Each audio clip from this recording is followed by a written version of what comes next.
Back with former Canucks head coach Bruce Boudreau. So, Bruce, we got some news coming out of your old stomping grounds today.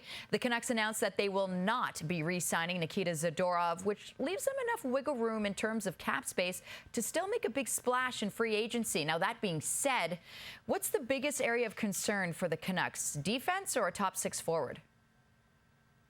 Well, I think they'll rectify the defense. That's going to be fine. But I think they need a top six forward to play with Pettersson. He didn't have that last year on a consistent basis. So they're going to go after, I think, in free agency, a top six forward, whether that be, I don't know, Reinhart, Marchessault, Gensel, and I'm sure there's more that they know that I don't know that they might like. But, I mean, I think they want to, if they do that and they fill that spot, I think they've got solid four forward lines that can really do damage in the Pacific Division.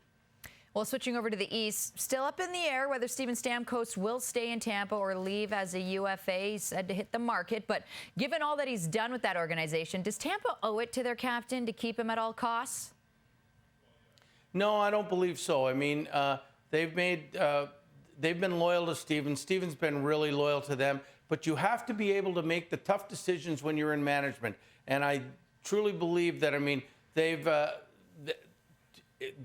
tried to sign him. It didn't work out within their cap headlines type thing. And so Steven wants a little bit more. I don't know. But, I mean, I got to believe that they make the tough decisions and they move on. And that's how teams stay strong forever. They will go out and they will get some players. They won't be as good as Steven Stamkos, but they will be there maybe a little bit younger and ready to grow with the team. Yeah, and I mean, there's a ton of star players that take pay cuts to stay where they're happy with the teams that they like. So we'll have to see what happens there. There's also been some talk surrounding Chris Tanev and his potential fit with Toronto. But given how the Leafs' current blue line looks, who's a better fit for Toronto, Tanev or Stanley Cup champ Brandon Montour?